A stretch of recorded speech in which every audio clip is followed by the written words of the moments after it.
Robotic-assisted spine surgery has revolutionized pedicle screw placement, making it more precise and efficient.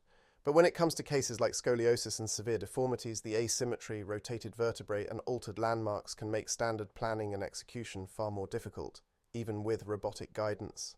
That's why knowing how to tackle these cases is crucial. We've refined our techniques across numerous cases, and in this video we're sharing key strategies to help you place pedicle screws with greater accuracy and confidence, even in the most challenging scoliosis cases.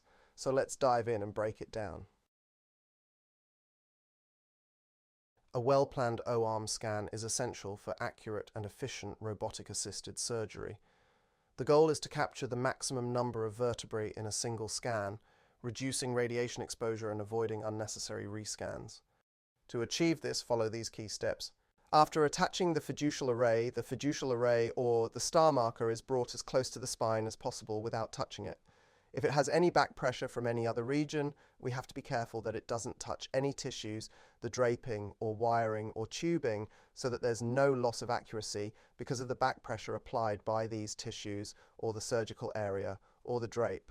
What it does is that in the O-arm scan, the fiducial array and the spine can be in the isocenter of the O-arm, and that way it will cover more segments. Try to position the O-arm so that the spine along with the marker lies near the isocenter of the O-arm. This maximizes the number of vertebrae that can be captured in a single scan. Before proceeding with the O-arm scan, confirm that all the marker beads are clearly visible in both AP and lateral views. If they are missing in one or both views, it's likely not being covered and you may need to rescan the patient, leading to delays and increased radiation exposure. Using this method, you can capture up to 9 vertebral levels in children and 5 to 6 levels in adults, which can save a lot of time in long cases. So in this video, you can see that we have a scoliosis case where we have to segment, and it looks quite deformed. The bony landmarks in anatomy are not very clear, but we can see a few landmarks like ribs attaching to the vertebra. There is also an MIP preset, which we can set on various settings such as high, and it gives a better view. But still, we can't determine where the discs are ending and where the segment is starting. So I'll turn off the MIP and just see the disc spaces, which are faintly visible. Using rib heads attaching to the vertebra as another landmark, I'll just do the segmentation. While segmenting, you have to take care that you don't segment one vertebra twice. This will create a lot of issues later because then it will show that screws have to be inserted into that segment. And you may have already planned it in the same segment earlier. This can create a lot of issues, so avoid labeling one vertebra twice. This is quite possible in a scoliosis case, so I advise you to go ahead with the coronal view or an AP view in scoliosis cases and the sagittal view or a lateral view in a kyphosis case. This can make things easier to understand. Where you find a lot of rotation, you can refer to both views and check if you are correct. We don't really have to worry about the width or the angulation of the views, as it usually becomes clear once we go to the planning screen. In a non-deformed spine, segmentation typically results in well-oriented images across all views. However, in scoliosis cases, severe curvatures distort standard orientations, which can make screw trajectory planning far more challenging.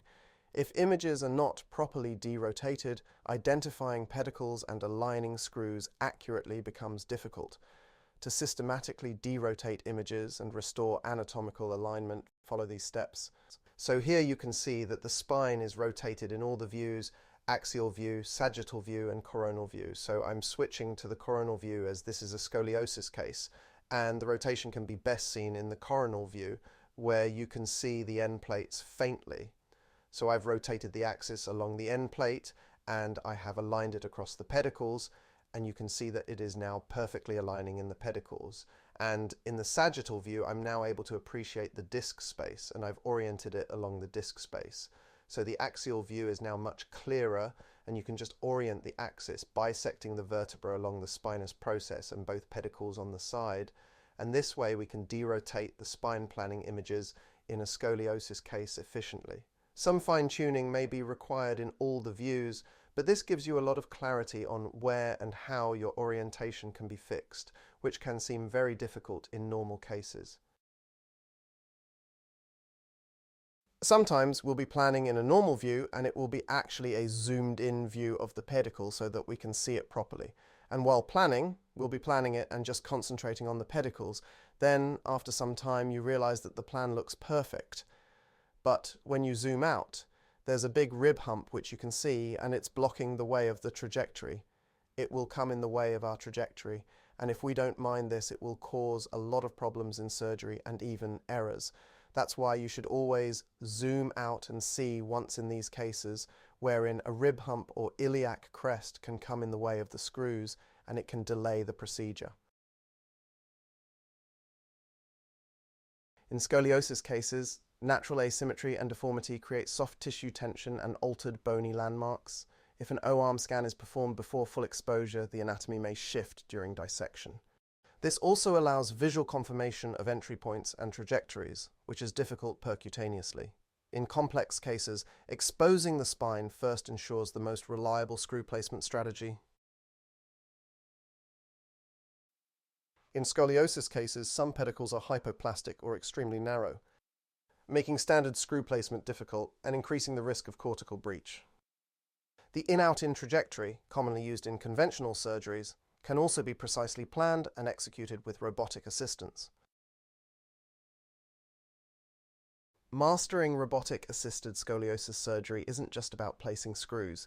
It's about strategic planning, precise imaging, and flawless execution to achieve the best possible outcomes for your patients.